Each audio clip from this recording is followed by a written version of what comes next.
It's your girl Melina, aka Princess, out here with the eyes of a Sith Lord and the body of a Jedi angel. Blah, blah, blah.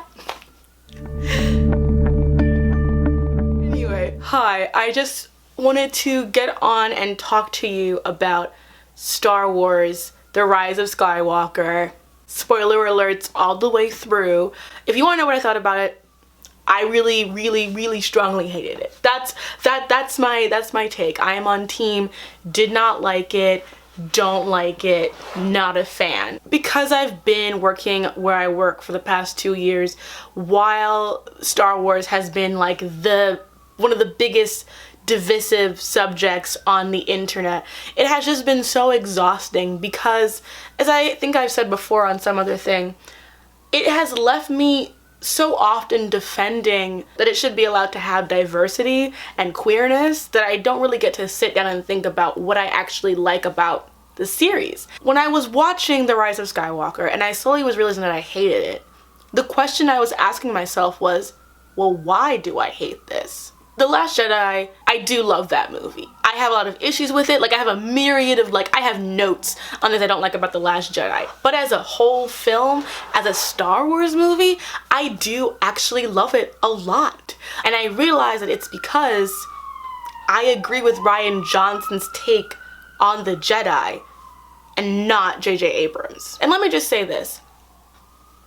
We have to stop putting out these hyperbolic statements about what it means to like something. Like, if you loved this film, that's fine. You hated this film, obviously I think that's fine. Your feminism is not dependent on how you feel about Rey being a Palpatine. Like, let's just stop right there. Let's stop trying to turn a capitalistic pop culture ripoff of mythology as a litmus test for your feminism. Like, let's just stop that right now. It's unfair, it never helps, and also there are plenty of sexists out here making their opinions very loudly known. There is absolutely no reason to go after other women who are in good faith talking about their relationship to these characters and saying, I felt this way. Let them live. We should not be using this as an attack on people, period. So going back to my feelings, my valid feelings, what I realize is that having grown up with the prequels first in the Star Wars mythology, I just don't trust the Jedi. I think they're dicks, and I honestly don't know why I want them back. When I was a kid, I remember being very upset about Anakin being taken away from his mother and being told that he could not miss her. And as a kid who I love my mother, very attached to my mother, and as someone who always grew up knowing that I had a grandmother who I didn't know because she passed away so young, and having that emotional trauma and weight be a part of my life, the idea that you're supposed to take your grief and your sorrows and put them into a little thing and not share them, I found so cruel and dark. And because of that, I have never trusted the Jedi. The more I've watched Star Wars, the more I've understood the mythology, done the EU stuff before it was turned into Legends, I found that I really believe that the Jedi fell because they were inherently too egotistical, cold, male in many ways. They just were an academy of dicks. I didn't root for them anymore. And I think there is a great video from Pop Culture Detective that talks about this, and there's also a great video that I will link to below, that it's about how The Last Jedi links in the prequel concept. And he also talks about how when you're in the original trilogy, Obi-Wan and Yoda all want Luke to kill his father and manipulate him into killing his father because they think it will bring balance to the Force. And they have no problem lying to him, manipulating him, weaponizing his feelings to get him to do what they want. The Jedi are dicks. Therefore, when Luke has this whole speech about how the legacy of the Jedi is failure, I was like, He get me, he get me, he get me. I think that because I feel like the Jedi, just like the samurai, just like knights, their whole code and chivalry is an illusion of actual institutional dickholery. It's a feudal era bullshit hierarchy that is not about the people, it's about the power. And the Jedi are a part of that clearly in the prequels. And I think that what I found in The Last Jedi is that I love the mythology. I like how it challenges how we're supposed to view the good and the dark, because I think that, you know, fundamentally, I just don't believe that bringing balance to the Force means destruction of the Sith or the Jedi. I think that balance means learning to coexist within oneself as both good and evil, because people are both things. Yin Yang is about balance, not overcoming one or the other. This isn't the Legend of Korra, okay? What I appreciate about The Last Jedi is that it's about Luke coming to terms with the fact that the mythology of the Jedi has been harmful because it's not based on individual goodness, but a collective power. In the scene where he thinks about harming Kylo Ren when he's just Ben Solo, he is acting in the way that Obi-Wan and Yoda would have wanted him to in the trilogy, in the original trilogy. He is acting out of a desire to keep balance, of restoring things. He is acting out of the dogmatic ways that he has been taught to be like a Jedi. And that is why Kylo turns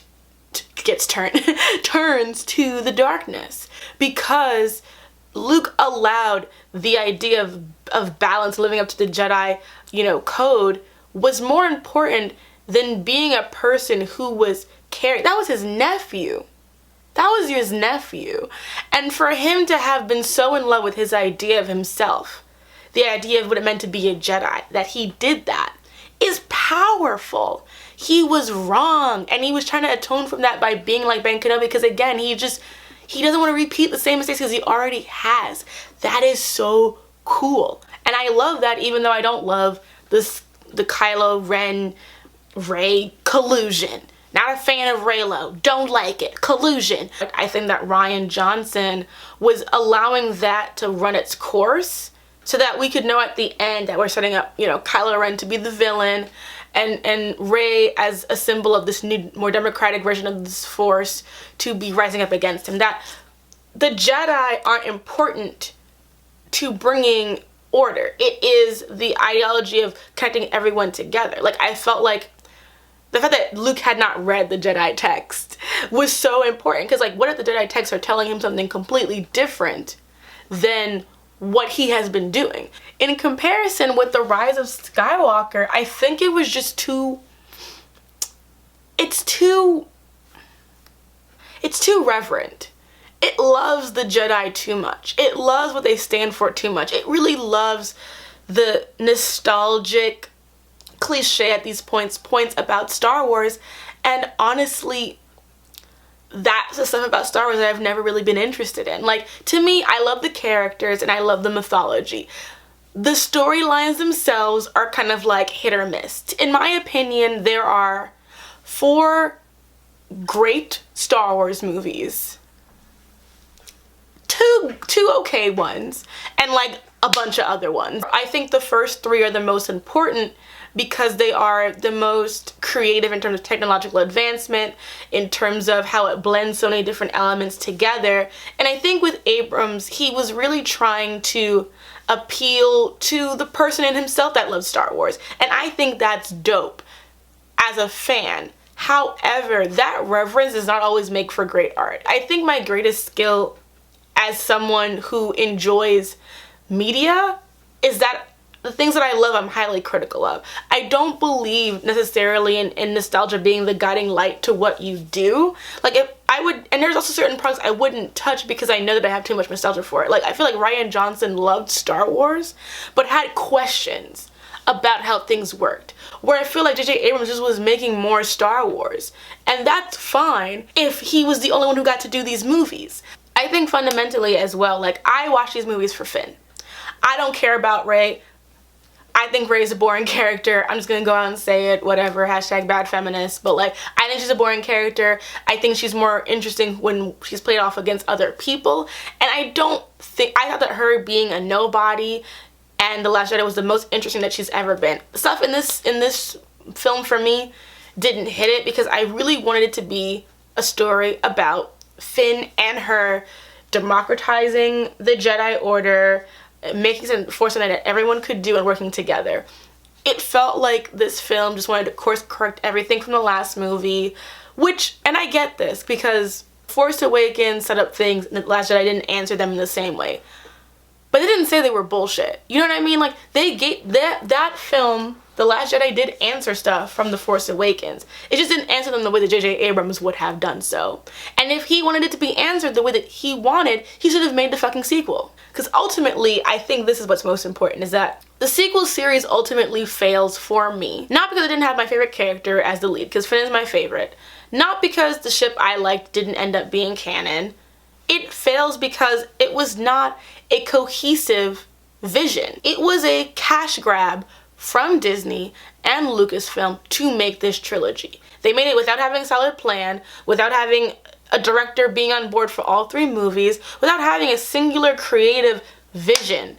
The fact that Rian Johnson made The Last Jedi without any oversight or real notes or anything from JJ Abrams, was told, shake things up, and he did that, only for Abrams to now come back in and be like, okay, we're gonna put the shit back together, is ratchet. You know, like, it doesn't make any sense. It makes for a less enjoyable process, because either way, if one of them got to make all 3, it would have been better than what we actually got. You know, I dislike this movie for how it sidelined Rose. I hate it for no homoing, you know, Finn Poe, even though it's my second favorite ship. I'm a Finn Rey shipper through and through.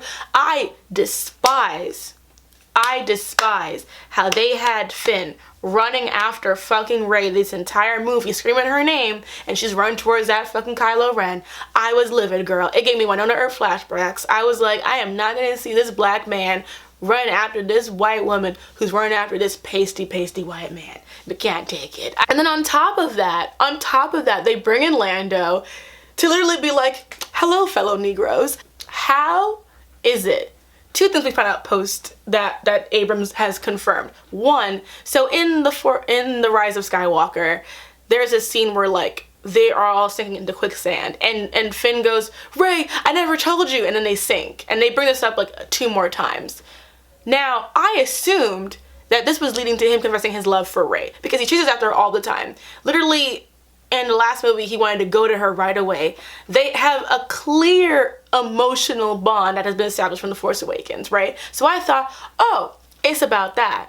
Apparently, I'm an idiot, and it's really about fucking, him being Force sensitive. Now, why, when you think you're about to die, you would be like, oh girl, I'm Force sensitive, makes no sense to me. That would be like, if I was there with 2 of my friends and I think I'm about to die, I'm gonna be like, yo girl, I speak 3 languages. You know, like, it's that level of like nonsense.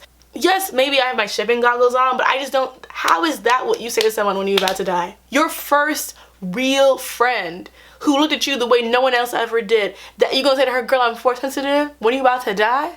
Ooh, the real hateration holleration that I had is because apparently there's a scene at the end where Lando's talking to Jannah, the other Negro that they brought into this movie, who is beautiful, by the way. And Naomi, her interview with her and Kelly Marie Tran for Bustle with Jonelle Monique, amazing. Link below. I love Jonelle. She's an amazing writer, interviewer. The interview is amazing. Both women deserve so much better. They have nothing to do in this movie, and yet they're getting so much press for this thing. Oh, they deserve better. It makes me so mad. But she's at the end talking to Lando, and Lando's like, where are you from, girl? And she's like, I don't know. And he's like, let's find out. Why did they confirm that that's Lando's child? Yo. Gabba gabba. When I read that, I literally felt my ancestors look at me. I felt my ancestors looking down at me just like, word? And the worst part is that like they definitely do a thing where like Finn gives Rose a friend zone pat And Jenna's out there looking at Finn like, oh my god, you beautiful and you chocolatey and I want to go out with you. And I'm like, yes girl, get it. And he's like, Rey. With Rey being a Palpatine, whoever had that fan theory, girl, here's your claps, because who cares? How you feel about these two films, The Last Jedi versus The Rise of Skywalker, I think fundamentally is how you feel about Star Wars and the mythology of the Force. Are you a traditionalist? Do you like just having that story? Do you like the simplicity of it? And simplicity is not a bad thing. It is not a bad thing. If you like it just being a straight Star Wars story, then I think yes, you will enjoy The Rise of Skywalker better, fundamentally. If you just love a Star Wars, you're gonna enjoy it. I think for me, as someone who really enjoys questioning the mythology of something, I just can't enjoy that as much. The fact that it just ends up being another like Palpatine on Vader bullshit, I'm like, girl, I don't need that. I don't need that. Why do we need to have the literal Emperor be back? Who had his child? When was his child born? Because you have this man, and lady maybe, Mrs. Palpatine maybe, out here looking 22. When did they have this child? I think how you feel about the Jedi, how you feel about the Force, how you feel about the mythology of Star Wars at its core will shape how you feel about The Force Awakens. Neither one is a perfect movie in my opinion, but I think that for me, The Last Jedi is an amazing movie and my second favorite Star Wars movie because I felt it genuinely had something to say about Star Wars. It was a movie interrogating Star Wars, that was challenging Star Wars. It wasn't just another Star Wars movie. And I like that about it. And I think that,